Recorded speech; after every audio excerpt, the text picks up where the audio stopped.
you see the gravity of, and you see the manner in which a lot of the politicians and everywhere are moving towards the ADC.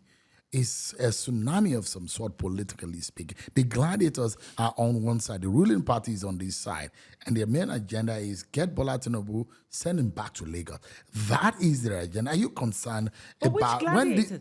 I've not seen many gladiators. Really, David No. Mack, Aregbesola, Rotimi Amechi, Peter Obi. That's like 5-6 people. El-Rufai. So okay, but if you put it on a chart on APC as well, if those are gladiators, of course they are. And then at the same time, there are a lot of gladiators on APC side as well.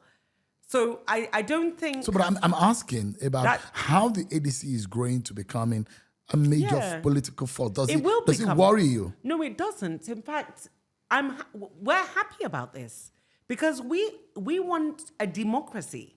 Nobody is happy about one party state.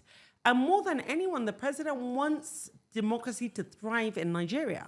So it's great that, ADC is sad to see that, that there's no opposition. So there has to be an opposition for our democracy to thrive. So it's good that there's an opposition, but I don't think it's enough to create. I don't think. Of course, we won't take it for granted, or won't take it lightly, or we will not face the challenge with all manner of seriousness that it requires. But I don't see anything that is gonna. Honestly, for now, I don't see anything in the horizon that is going to really create a huge problem, especially when I go back to the issue of Peter Obi and Vice President Atiku. If you put Atiku on the ballot, that means ADC does not even respect the issue of let the South have it, because now you're bringing a Northerner as opposed to being South. And then if you put Peter Obi, he's not going to win the election in the North, I tell you. In the core North, there's nothing that Peter Obi is going to do that's going to get him elections in the core North. In fact, let me tell you what he reminds me of. Peter Obi reminds me of Buhari. I was a Buharist, and I have been a Buharist since 2003.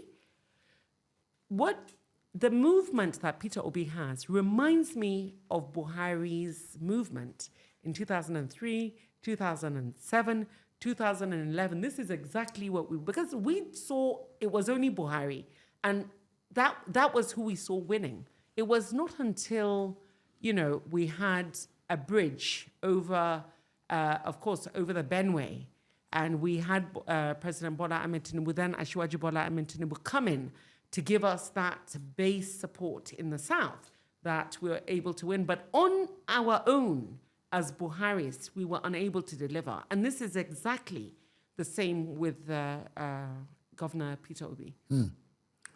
But what would you, there are those who think that if President Bola Tinubu and the APC go to the polls today or in the next 3 months, it's going to be a loss. Yeah, but the poll isn't today. No, but I'm saying that what will change between now and the election? It's politics. We're going to do politics. We're going to campaign. Obviously, we've not started campaigning. The question is... We'll campaign. Things will change. Your question is, what can your party show? Your party we can and the show government so today? many things. We have done...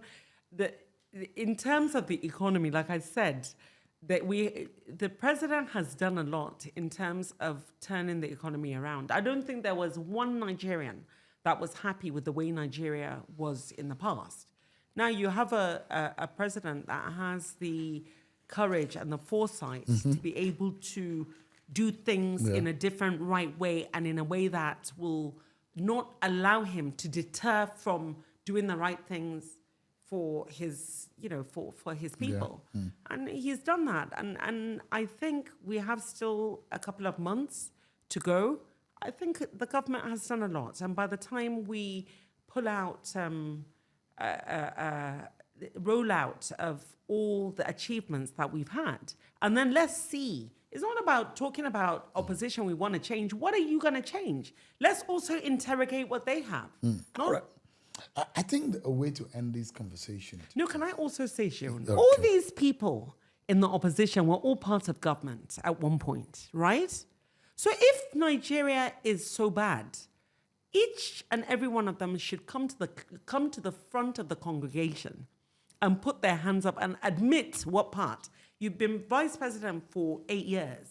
You were governor for 8 years. You were governor for 8 years. You were even minister of FCT for 8 years. You were part of the structure that brought this president. You see, is there any new person? Is there any angel that fell down from heaven and does not have a past in the trajectory of the history that has brought to Nigeria where it is in that Goliath of conclave that you spoke of the opposition? There isn't. Each and every one of them, we can. So you infer that they are complicit. They're not complicit. They were part and parcel of the canker that brought Nigeria to where it is, that it needed even to be saved in the first place. So Nigerians should not look their way. I don't think so. Well, they can look their way, but they should vote for President Bola Ahmed Tinubu.